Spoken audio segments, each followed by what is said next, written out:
Hello everyone, this is Gransa Cooking. Welcome to my channel. আজ আমি আপনাদের সামনে যে রেসিপিটা নিয়ে এসেছি তা আমাদের ছোটবেলার স্মৃতির সাথে ওতপ্রোতভাবে জড়িত। সেই মজাদার টেস্টি খাবার গুড়বাদাম কিভাবে তৈরি করতে হয় চলুন দেখে নিই। এর জন্য আমাদের চাই বাদাম, আর চাই আমাদের গুড় আর এলাচ। আমি এখানে 3টে এলাচ নিয়েছি, আর চাই ঘি। প্যান বসিয়ে দিয়েছি গ্যাসে। এটা গরম হয়ে আসলে এতে আমরা বাদাম ভাজবো। প্যান গরম হয়ে গেছে, আমি এবার বাদামগুলো দিয়ে দিলাম। বাদামটা আমরা লালচে বাদামি করে ভেজে নেব। বেশি আঁচে ভাজবো না, মিডিয়াম টু লো আঁচে আমরা এটা ভাজবো।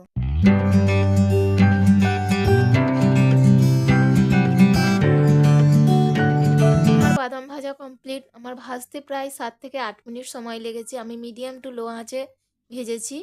এবার বাদামগুলো আমি একটা পাত্রের মধ্যে ঢেলে খোসাগুলো ছাড়িয়ে দুভাগ করে নেব। বাদামের খোসাগুলো ছাড়িয়ে আমি দুভাগ করে নিয়েছি। এভাবে দেখুন।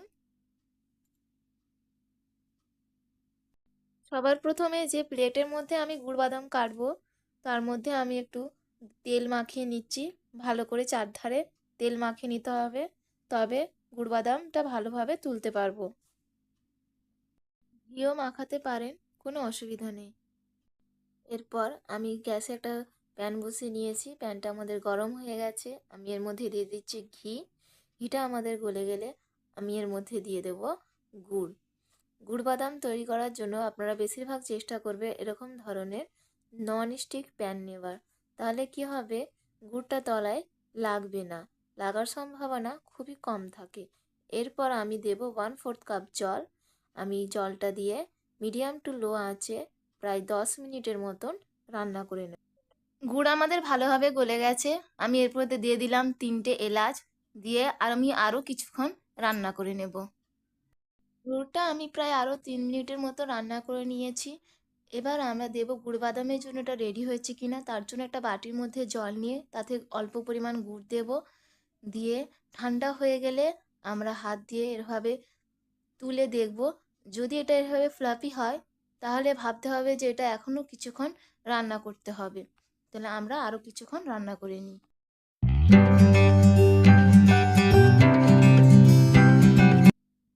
আমি আবারও একটা বাটির মধ্যে অল্প পরিমাণ গুড় দিয়ে ঠান্ডা হয়ে গেলে দেখে নেব যে এটা আমাদের গুড় বাদামের জন্য রেডি হয়েছে কিনা।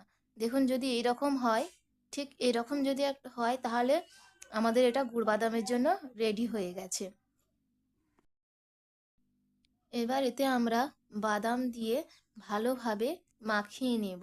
এখানে আমি গ্যাসের ফ্লেমটা অফ করে দিয়েছি। আমাদের গুড় যথেষ্ট পরিমাণে গরম আছে, ওতেই আমাদের হয়ে যাবে। দেখুন আমাদের ভালোভাবে মাখানো হয়ে গেছে। এবার আমি যে পাত্রের মধ্যে তেল মাখিয়ে রেখেছিলাম তাতে আমি এটা ঢেলে নেব। দিয়ে ভালোভাবে স্প্যাচুলার সাহায্যে চারিদিকে ভালোভাবে সমান করে নেব। যদি আপনাদের স্প্যাচুলার মধ্যে লেগে যাচ্ছে তাহলে অন্য একটা স্প্যাচুলা নিয়ে তাতে তেল মাখিয়ে এভাবে আমরা প্লেন করে নেব।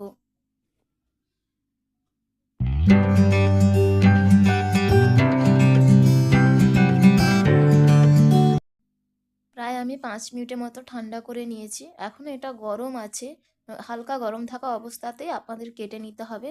আপনারা যেরকম সাইজ চান সেরকম কেটে নেবেন।